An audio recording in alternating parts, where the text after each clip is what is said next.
भगवान शंकर उनका अनुमोदन करेंगे, तब श्री हनुमान जी महाराज उनसे विनती करने के लिए पधारते हैं। 33 कोटि देवता, भगवान विष्णु जब शयन से उठते हैं, देवसोनी एकादशी को जब भगवान उठेंगे, नेत्र खोलेंगे, तो प्रथम दर्शन भगवान विष्णु श्रीमद् भागवत कथा, स्कंद पुराण, पद्म पुराण, अग्नि पुराण, जितने भी पुराण उठाना चाहे सारी पुराणों को उठाकर देखना कि प्रथम वर्णन आपको मिलेगा कार्तिक महत्तम का, कि भगवान नारायण सर्वप्रथम जब नेत्र खोलते हैं, अपनी देव सोनी एकादशी से सोकर देव उठनी एकादशी पर जब उठते हैं, तो भगवान नेत्र खोलकर सबसे पहले किसका दर्शन करते हैं? किसका दर्शन? स्कंद पुराण कहती है, विष्णु पुराण कहती है कि भगवान नारायण जब नेत्र खोलते हैं तो खुद की अर्धांगिनी लक्ष्मी भी नहीं, महाराज ब्रह्मा आदिक देवता सब खड़े, पर भगवान नेत्र नहीं खोलते। कब तक? जब भगवान शंकर अपने ही मुख से भगवान श्री हरि का गुणगान नहीं गाते, डमरू का नाद नहीं। आंवला नवमी का आप लोग साधना करते होंगे। जब कार्तिक के महीने में आंवला नवमी का व्रत आता है, तो जो उपास नहीं भी रखते हो, जो पूजन नहीं भी करते हो, उनसे मेरा निवेदन है कि स्कंद पुराण में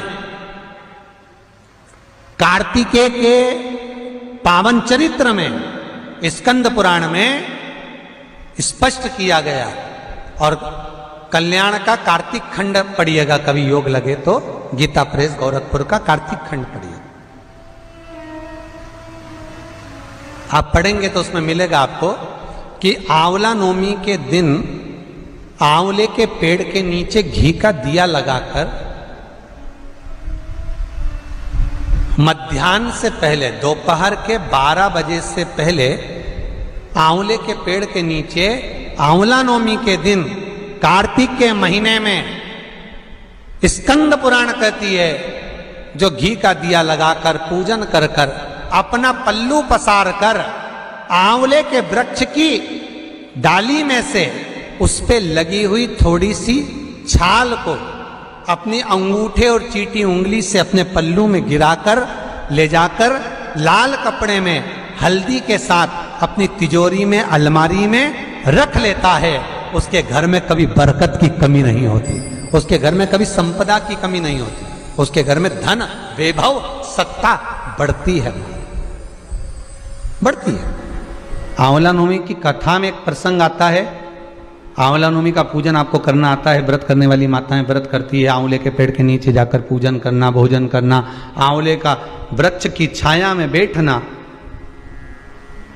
उस दिन किसी को अपशब्द ना कहना, आंवले की पूजन कर कर अपनी झोली को पसार कर चीटी उंगली और अंगूठे से आंवले की छाल को थोड़ा सा पल्लू में गिरा लेना, उस छाल को ले जाकर अपनी बरकत में, अपनी अलमारी में, अपनी तिजोरी में रख देना। यह आंवला नवमी की पूजन का विधान है, संपदा के। एक बहुत अच्छा समय रात्रि के 9:15 का एक समय होता है, जिस व्यक्ति का रोग, बीमारी समाप्त नहीं हो रही हो, हॉस्पिटल में पड़ा हुआ है, कोई बहुत भारी बीमारी में ग्रसित है, छूट ही नहीं पा रहा, तो रात्रि को 9:15 पर किसी भी दिन शंकर भगवान के शिवलिंग का, जो तुम्हारे घर में शंकर जी विराजमान हो उसका, या शंकर जी के मंदिर में जाकर शंकर जी का थोड़ा सा जल, उसमें थोड़ा सा आंवला पड़ा हुआ, मतलब आंवले के पानी से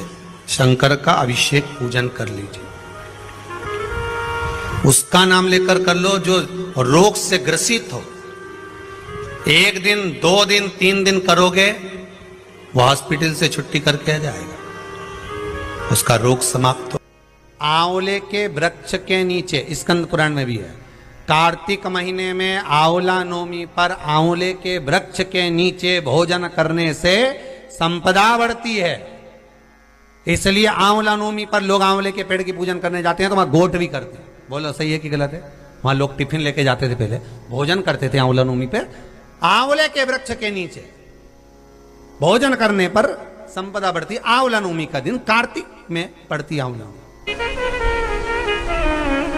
ठीक है। जगत गुरु शंकराचार्य जी कह रहे हैं मां तो कृपा कर दे। मां कहती है इसने कभी दान नहीं करा, पुण्य नहीं करा, सत्कर्म नहीं करा, तुम्हें कैसे दान दूं? दान का फल दान।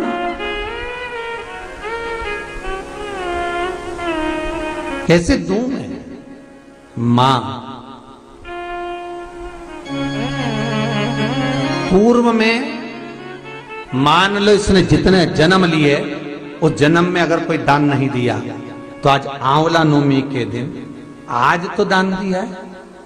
लक्ष्मी जी बोलती है जो अभी करेगा इसका फल तो बाद में मिलेगा। जगत गुरु शंकराचार्य जी कहते हैं मां मैं आपसे केवल इतना सा मांगना चाहता हूं, इस कली काल में आप मुझे वर दे दो कि एक दिन ऐसा हो आंवला नवमी का जिस दिन जो दिया जाता है उसका फल जीते जी ही मिल जाए, बस इतनी कृपा कर। जगत गुरु शंकराचार्य जी के शब्द देखिए।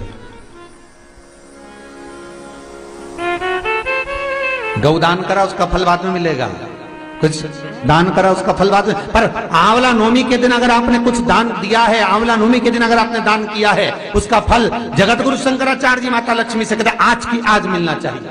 उसका फल हमें इसी पृथ्वी पर रहते रहते इस साह शरीर में मिलना चाहिए। हर हर